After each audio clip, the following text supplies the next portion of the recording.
We often define ideological control through state propaganda or rigid laws, but the most effective constraints are invisible, built out of the everyday assumptions of office life, schooling, and culture. They function as unseen walls, defining the limits of what's possible. Mark Fisher called this condition capitalist realism.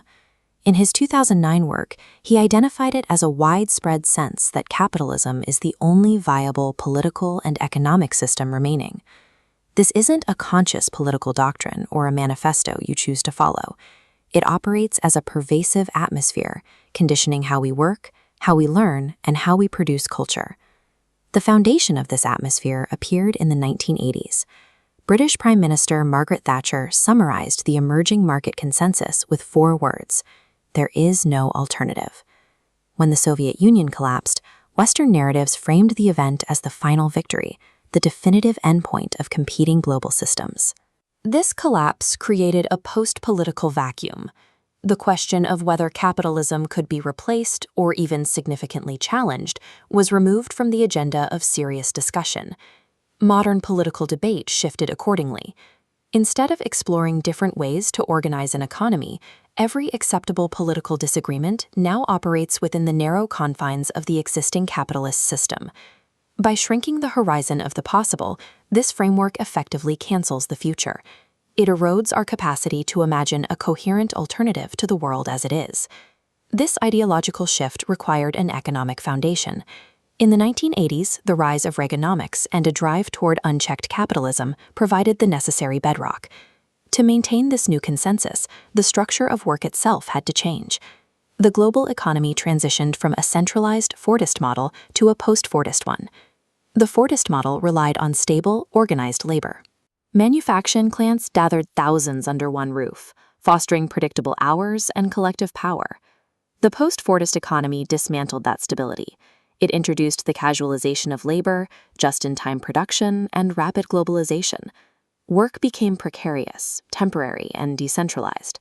This transition actively eroded the power base of unions. By scattering the workforce and replacing long-term careers with gig-based contracts, the modern worker was left isolated and disempowered. Fisher notes that capitalist realism emerged alongside neoliberalism, though the two function as separate complementary forces. Neoliberalism tells an optimistic story, promising free markets naturally produce optimal conditions. When projections inevitably fail, capitalist realism acts as the cynical safety net. It catches the population with grim resignation. The system is flawed, but it's the only one that works. Together, they create a self-sustaining loop.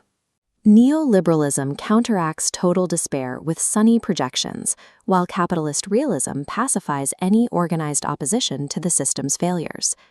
Living within this loop creates a profound psychological mark, a sense of systemic paralysis that defines the modern public consciousness.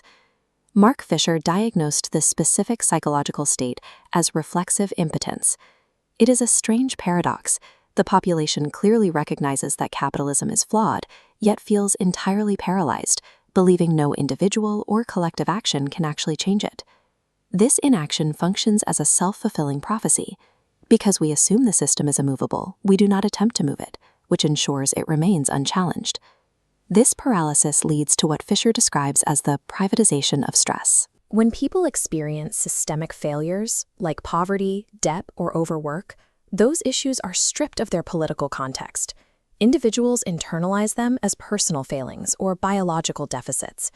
This tracks directly back to the precarious post-Fordist working conditions established earlier. When you are detached from a collective workforce, every structural failure in the economy feels like an individual mistake. Widespread mental health crises function as rational biological responses to an economic system that systematically isolates workers and strips them of political agency. This framework enforces a business ontology, a pervasive ideology dictating that all social purposes be evaluated by the same metrics used to measure a corporation. Fisher points to the 2008 financial crisis as a demonstration of this logic in practice. When the global banking sector collapsed, the notion of allowing it to fail was literally unimaginable to politicians. The banks were rescued because they held intrinsic value to the capitalist system itself. The public was acutely aware of the injustice. Citizens watched the institutions that caused the crash get rescued, while homeowners faced foreclosure. Yet the underlying economic model remained entirely secure. Capitalist realism dictated the response. Because no viable alternative could be considered, the neoliberal system survived its catastrophic failure, validating the framework further. Even cultural pushback is neutralized by this system. Anti-capitalism is increasingly built into the machinery.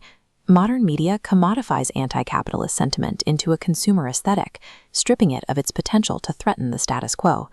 This takes the shape of consumption-based reformism. Initiatives like Product Red encourage citizens to mitigate the worst effects of capitalism through further individual consumption.